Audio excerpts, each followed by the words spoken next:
think AB will come anywhere close to a Moss-like impact with the Patriots? No, not at all. And I think that's a good thing. You got to understand the difference. Yeah, it's a damn good thing. They got a good problem right here. You got to take yourself back. I've noticed that you don't like to stay in time in present tense or be able to time travel and remember what you were thinking in those moments. Let's go back. Let's get in our DeLorean, shall we? Since you wear the same uniform doesn't mean it's the same situation. So I know they're all Patriots, Randy Moss and Antonio Brown, but let's talk about the difference in the room and the difference in philosophy. We have Hall of Fame quarterbacks like a Brett Favre coming out now and saying they don't even need AB. Not a damn soul in the world said that after 2006 when they looked at this Patriots offense in that wide receiver room. The wide receiver room that had Wes Welker, who was cut from the Charger and was so-so with the Dolphins. Wasn't Wes Welker who we knew and became. And then you talk about Jabbar Gaffney and guys in there, Dante Stallworth. I mean, good players, but come on. This room now has a Super Bowl MVP and future Hall of Famer, if you listen to this offseason, and Julian Edelman and Josh Gordon, if he can stay right, that Josh Gordon. So now it's a completely different situation. But let's talk about philosophy, not just personnel. Tom Brady, 9+ touchdowns, over 40 yards back when Moss was there. Now, last year, before AB, 3 yards per attempt, down. Tom Brady is throwing long handoffs, brother, and it's on purpose. So now they're not even going to ask of AB to do the same things they did with Randy Moss, so therefore they won't get the same results, which is a good problem to have. Yeah, well, listen, one, I take umbrage. They would have likely won the Super Bowl. That was my Super Bowl team, you dirty dog. No. They would have likely won. We'd have opened a can of whoop ass on them. That would have been Super Bowl 33. So that's first. Second, will he have the same impact? No, he's not going to have the same impact because, as Marcellus pointed out, this is a completely different offense. Mm-hmm. This is an offense that attacks the underneath, and you have to understand that's what they do. Now, he can have a huge impact in that, but he isn't going over the top like Randy Moss was going over the top. You know, the old, if he's even, he's leaving? That was Randy Moss. I mean, he was just gone. Yeah. I think the other thing that will limit his impact to some degree is, I would say, this is just from my mind because I don't have any stats on this, but how many times have we seen Antonio Brown make a big play off a broken play?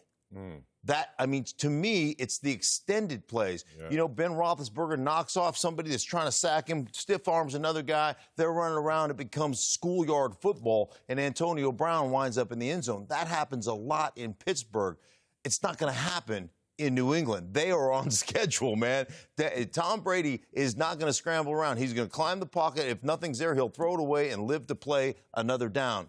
So those parts are different. So I don't think Antonio Brown, I think he's going to have a huge impact. Don't get me wrong. But it's not the Randy Moss type of impact because it's a totally different system or scheme. There's levels to impact. And the one thing that hasn't been mentioned, and it is a different gear, I guess I'll shift to with it, is no, he won't have the same type of impact as Randy Moss did. And I think the singular biggest reason is because of the leadership aspect of it. I didn't hear it mentioned one time. And I think a lot of times when you're as athletically gifted as Randy Moss is, a lot of times the attention to detail that man paid attention to while he played this game, the way he taught and guided and mentored. You know, Josh Gordon needs a mentor. All right, so maybe that's a bad situation for Antonio Brown to be around a Josh Gordon. Maybe that's not a good combination, a good marriage to be in the same meeting room.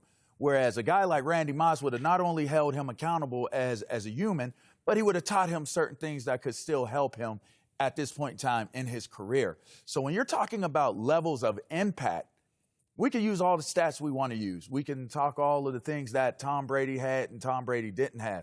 But one singular thing that people do not give Randy Moss the amount of credit that he deserves is the type of leader that he was on and off the field. And I think that's the reason why he's not going to be as big an impact. I want to echo that for a minute because, you know, I worked at ESPN for a long time with Teddy Bruschi, who I have the utmost respect for as a good friend.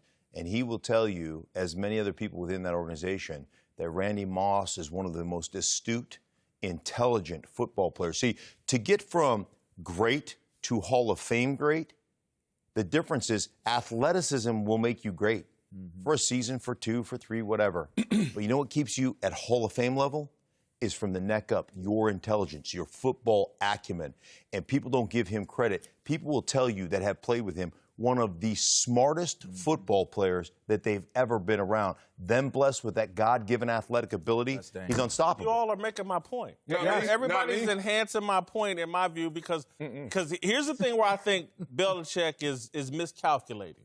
When he says, someone asks you about bringing Brown, and he goes, well, they said the same thing about Randy Moss. And he's like, oh, we've already been down this road, basically is what he's saying. And what I'm saying is like, there's some quirks to Randy Moss's personality. There's some quirks to things he does on the field that some people didn't like. But the difference was Randy Moss, if you just tossed him out on the field, Tom Brady's job got easier, the offensive coordinator's job got easier, the offensive line, the running backs. Randy Moss justified whatever headache he produced everywhere he played, except for them couple years in Oakland, maybe. Who knows what happened there. But when he was in Minnesota and he pretended to pull his pants down and all that, whatever he did, his presence justified it. That will not be the case with Antonio Brown. You just toss Antonio Brown on the field, it's not the same as tossing Randy out there. A lot of Antonio Brown's success had to do with the quarterback he was playing with. It was the right quarterback for his style of play. I just don't. When Antonio Brown's headaches come, I think Brady and a lot of those guys are going to roll their eyes and be like, damn, is this really worth it? With Randy Moss, never crossed your mind. Hell yeah, just line him up and put him out there. He ain't even got to move, and he's made an impact. You know what's funny? It never crossed your mind if you didn't pay attention, but I did. 2004, Randy Moss, Minnesota, 500-something yards, 13 games. That ain't Randy Moss. Goes to Oakland, 700 yards. That ain't Randy Moss. Next year, 1,005 yards. That ain't even Randy Moss. But then he goes to New England, and Randy Moss is back. So we're talking about 2-3 years of Randy Moss not being Randy Moss, and got corrected in part because he was a New England Patriot. And now you're going to talk about Antonio Brown. We can't talk about his production. 6 straight years, 100 catches or more, 1,200-plus yards, 8 touchdowns or more. So Never now we're going to go into personality and take our eyes off the prize. This is a production business. And Antonio Brown, if you want to stay laser focused on production, has showed you nothing but greatness. And even the greater Randy Moss showed you inconsistency. But I think let me say this, LaVar. Okay. I'm just saying. Antonio Brown has played with one Hall of Fame quarterback his entire career. I give you that. Randy Moss was making Hall of Famers. He had Dante Culpepper looking like one. Randall Cunningham looking like one at 35. Jeff George looking like one at 31 or 32. Brad Johnson looked damn good with him. Whoever he played with in Oakland, he helped. So we're going to use that against Antonio because he has Big Ben and now Tom Brady? Oh, poor you. You never could be great because your quarterbacks are great. No. That's not what I'm saying. Okay. I'm just saying the impact is different, and it's not even in the same planet. And I'm not disrespecting Antonio Brown. What he did in Pittsburgh put him on track to be into the Hall of Fame. But if they just think he's not the same as Randy Moss could damn near make any of us look like a passable NFL quarterback. I will tell you this, though, and here's the difference. You want to talk about elite-level athleticism. Yeah. Okay? Randy Moss has it in spades, man. He was as good as it gets when it comes to running deep, and he could run any route, but the deep. Antonio Brown has it in short area burst. And I will tell you, in today's game, I would rather have short area burst, elite level athleticism, fluidity of hips in a way to plays. No, I'm with you. I would rather. But that's today's game. That's today's game. I mean, if you're a running back, you want Randy Moss out there with you because the damn safeties have to back up. They have to be on their heels. That makes a difference.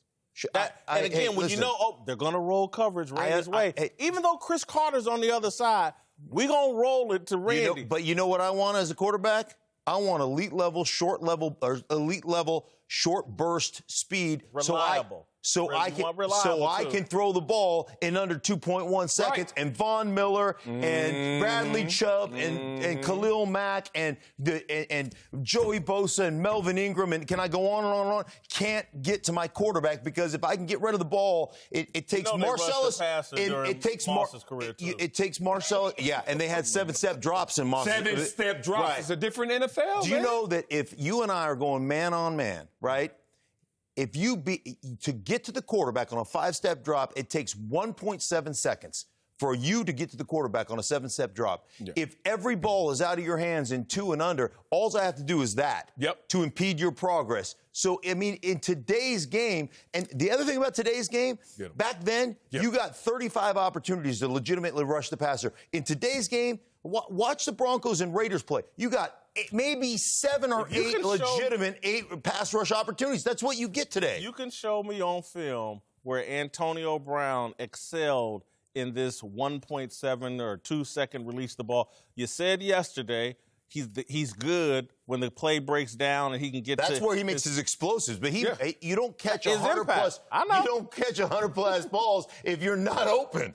Thank you. I still think impact and production can be categorized differently. Yeah. All right. Like sometimes you can look at impact and say that the impact isn't necessarily driven by the production. All right. So when you look at production, AB can be a productive player for this team. Right?